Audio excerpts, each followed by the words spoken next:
యుద్ధం తప్పదు అంటే అరచేయి కూడా ఆయుధమవుతుంది. వద్దనుకుంటే గొడ్డలి కూడా కట్టెలు కొడుతుంది. సంకల్పం ఒక్కటే నిజం. మిగిలిందంతా కల్పితం. మనకున్న సమస్యలకు 2 కారణాలు. 1 మర్చిపోవలసినవి గుర్తుంచుకోవడం. 2 గుర్తుంచుకోవలసినవి మర్చిపోవడం. అసూయ పడేవారితో నీ అభివృద్ధి గురించి చెప్పుకోవడం, ఆశపడేవారితో మీ ఆలోచనలు పంచుకోవడం మూర్ఖత్వం. నీ గురించి నువ్వు ఎక్కువగా చెప్పుకోవద్దు. ఇతరులు చెప్పుకునే విధంగా ప్రవర్తించు. నీకు నచ్చినట్లు బతకాలి అంటే ధైర్యం కావాలి. ప్రపంచానికి నచ్చినట్టు బతకాలి అంటే సర్దుకుపోవాలి.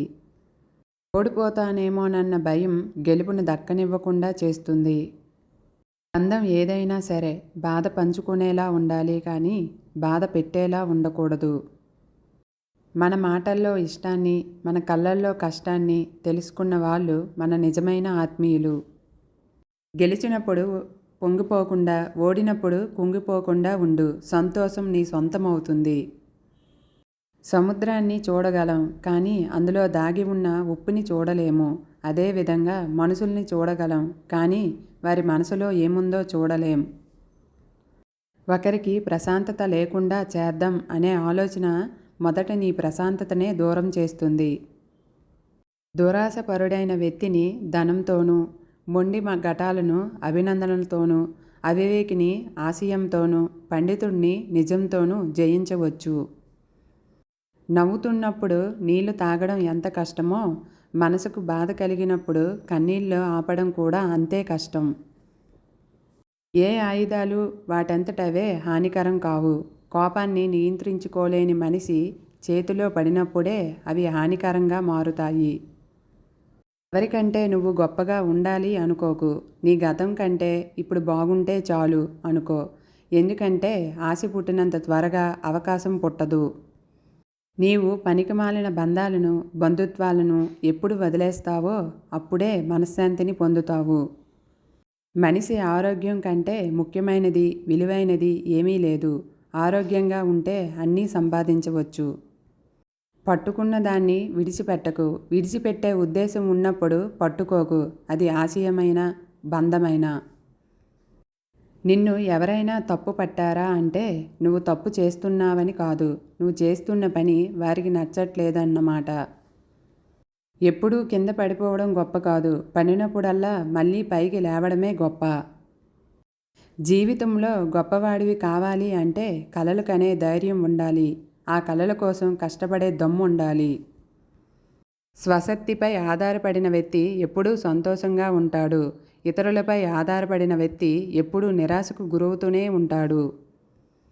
ప్రతి మనిషికి తన జీవితం తనకు చాలా ముఖ్యం. ఒక మనిషిపై పంతానికి పోయి పతనాన్ని కొని తెచ్చుకోకండి. పొడములోకి వచ్చాక పూడ్చిపెట్టే వరకు పోరాడవలసిందే, వేరే మార్గం లేదు. కష్టాన్ని సవాల్గా తీసుకుంటే నీవే ఓ సందేశం, నీవే ఒక ఆదర్శం. రాపిడి లేనిదే వజ్రం ప్రకాశించదు. అలాగే కష్టాలు లేనిదే మనిషి పరిపూర్ణత చెందడు. విలువైనది ఎప్పుడూ ఆ విలువ తెలిసిన వారికే దొరుకుతుంది. అది వస్తువైనా, బంధమైనా. అబద్ధం అప్పు వంటిది. అవసరానికి ఒక్కసారి అబద్ధం ఆడితే ఇంకా దానికి వడ్డీ కట్టినట్లు మరికొన్ని అబద్ధాలు ఆడక తప్పదు. ఏ పరిస్థితుల్లో ఉన్నా నీ కర్తవ్యం నీకు గుర్తుంటే జరగవలసిన పనులు అవే జరుగుతాయి. తనను తాను చిన్నబుచ్చుకోవడం అన్ని ఇతర బలహీనతల కంటే పెద్ద బలహీనత. తనను తాను ద్వేషించుకోవడం మొదలుపెట్టిన వ్యక్తికి పతనం తప్పదు. రోజుకు ఒక్కసారైనా మీతో మీరు మాట్లాడుకోండి. లేకపోతే ఒక అద్భుతమైన వ్యక్తితో మాట్లాడే అవకాశాన్ని కోల్పోతారు. నువ్వు నమ్మిన వాళ్ళే మోసం చేస్తే కుమిలిపోకు. గుడ్డిగా నమ్మడం నీ తప్పేనని సరిపెట్టుకో. కానీ ఒకటి గుర్తుపెట్టుకో, దేవుడనేవాడు ఒకడున్నాడు. లెక్క సరిచేయకుండా వదిలిపెట్టడు. జీవితంలో ఉన్నత స్థాయికి ఎదిగే వరకు చెవులను మూసుకో. ఎదిగిన తర్వాత నోటిని మూసుకో.